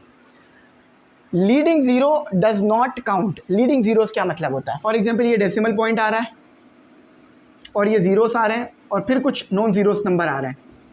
अब इस सिचुएशन में ये जो आगे के 4 ज़ीरो हैं ये सिग्निफिकेंट फिगर नहीं है, उन ज़ीरोस के बाद जो नंबर आ रहे हैं वो सिग्निफिकेंट फिगर है। तो यहाँ सिग्निफिकेंट फिगर कितने हो गए, 2, समझ गए। लीडिंग ज़ीरो यानी आगे आने वाले ज़ीरो, तो 2 सिग्निफिकेंट फिगर्स हो गए। अच्छा, अब मैंने कहा था ना यहाँ पर दो कॉन्सेप्ट मिले हुए हैं, तो वो बता देता हूँ। ट्रेलिंग ज़ीरोस मे और may not count if there is no decimal point. अच्छा, अब देखो फॉर एग्जांपल आपके पास कोई डेसिमल पॉइंट नहीं है, इस सिचुएशन में जो आपके नंबर होंगे उसमें जो आगे आने वाले ज़ीरो होंगे वो सिग्निफिकेंट फिगर नहीं होंगे। मैं ज़रा बता देता हूँ, थोड़ा आसान कर देता हूँ, मुश्किल हो गया होगा। फॉर एग्जांपल आपके पास कोई डेसिमल पॉइंट नहीं है, आपके पास ऐसे नंबर आ रहा है 1 2 3 0 0 0, कोई डेसिमल पॉइंट नहीं है। जो नॉन ज़ीरो नंबर है ना वो तो सिग्निफिकेंट है, नॉन ज़ीरो के बाद जो ज़ीरोस आ रहे हैं वो सिग्निफिकेंट फिगर्स नहीं है। जैसे कि ये 3 सिग्निफिकेंट फिगर नहीं है, ये 3 सिग्निफिकेंट फिगर्स हैं। तो सिग्निफिकेंट फिगर्स कितने हो गए? 3 सिग्निफिकेंट फिगर्स हो गए। क्लैरिटी हुई, बात समझ आई? जो अगर आपके पास डेसिमल पॉइंट नहीं आ रहा लेकिन नॉन ज़ीरो के बाद जो ज़ीरोस आ रहे हैं वो सिग्निफिकेंट फिगर्स नहीं रहेंगे। अब एक सिचुएशन ये है, और दूसरी सिचुएशन ये है कि आपके पास ऐसा हो जाए कि 1 2 पॉइंट आ गया, 3 0 0। अब इधर कितने सिग्निफिकेंट फिगर्स होंगे? देखो ऊपर कोई डेसिमल पॉइंट नहीं आ रहा था, नीचे डेसिमल पॉइंट आ रहा है। इस सिचुएशन में आपके पास सारे सिग्निफिकेंट फिगर्स होंगे, ज़ीरो भी सिग्निफिकेंट फिगर्स होंगे। तो 1 2 3 4 5 सिग्निफिकेंट फिगर्स, समझ गए? अगर डेसिमल पॉइंट हटा दिया तो 3 सिग्निफिकेंट फिगर हैं, अगर डेसिमल पॉइंट लगा दिया तो 5 सिग्निफिकेंट फिगर हैं। बहुत आसान करके समझा दिया, आई होप अब अच्छा समझ में आ गया होगा। ठीक है, अच्छा इस चीज़ के ऊपर मैं थोड़ा सा वाजे कर दूं कि देखो ये ग्राफ में तो मैंने डायरेक्ट रिलेशन दिखाया है, लेकिन यहाँ इन्वर्स रिलेशन है v अपॉन, अगर इसको डायरेक्ट रिलेशन बनाना चाह रहे हो तो y पर s रख लो, ठीक है, s रख लो यहाँ पर, अब डायरेक्ट रिलेशन हो जाएगा। vs is equal to t, समझ लो वेलोसिटी कांस्टेंट है तो s डायरेक्टली प्रोपोर्शनल t, सही है। असल में ऐसा हो सकता है ना भाई, आप लोग MD कैट कर रहे हैं, E कैट कर रहे हैं, मुख्तलिफ जगहों से भी पढ़ रहे होंगे, आप बोलोगे सर वहाँ तो ऐसा नहीं था, यहाँ क्यों आपने ऐसा किया? तो मैंने समझाने के लिए बताया था। तो y एक्सिस पे s रख लो और x एक्सिस पे टाइम रख लो, बात क्लियर हो जाएगी। अच्छा अब दे रहा हूँ मैं आपको 10 MCQs टेस्ट, मतलब 10 MCQs दे रहा हूँ एज अ टेस्ट, जो कि आपके सामने चलना शुरू हो जाएंगे और थोड़ी देर बाद आखिर में, बिल्कुल आखिर के 2-3 सेकंडों में या 5 सेकंडों में उसके आंसर्स भी आ जाएंगे। मगर ईमानदारी से खुद वो 10 MCQ सॉल्व करना और मुझे कमेंट सेक्शन में उनके आंसर बताना। फॉर एग्जांपल पहले का आंसर क्या है, दूसरे का आंसर क्या है, तीसरे का आंसर क्या है, चौथे का आंसर, ये कमेंट करना, ताकि मैं चेक करूं कि ये जो इतना बड़ा लेक्चर मैंने आपके लिए रिकॉर्ड किया इससे आपको कितना फ़ायदा हुआ। मेरी मेहनत है ये लेक्चर, अल्लाह का शुक्र है मैं डिलीवर कर पाया। तो आपने मुझे बताना है कि आपको कैसे समझ में आया। अगर कोई पहला लेक्चर था, देखो यहाँ लिखा हुआ अभी लेक्चर 1, अगर कोई गलती हो गई हो या कोई चीज़ हो जो बेहतर मैं कर सकता हूँ या कोई चीज़ हो मैं जो ज़्यादा अच्छी तरीके से कर सकता हूँ, मुझे बताना। ग्रुप वाले बच्चों के लिए ये टास्क है कि मुझे आप लोगों का जितना भी मैंने ये काम कराया है करावा चाहिए, ठीक है। मैं चेक करूँगा, आप लोग मुझे मेरे व्हाट्सएप पे सेंड करना। ये जितना भी मैंने लिखवाया था आपने सब अपनी कॉपी में नोट डाउन करना है। जब रिवीजन का वक्त आएगा दोबारा लेक्चर देखने की अब ज़रूरत नहीं है आपको, एक बार देख चुके हो, जस्ट जल्दी जल्दी रिवीजन करना, पढ़ना, सारी बात आपको फ़ौरन क्लियर हो जाएगी। ये जो इतनी मेहनत करी है आप लोगों के लिए करी है और आप लोगों के लिए ही कर रहा हूँ। तो आई होप बात अच्छी समझ में आ गई होगी। कुछ ना आया हो तो पूछ लेना, गाइड कर दूँगा। Thanks for watching. अल्लाह हाफिज़। अपनी कीमती दुआओं में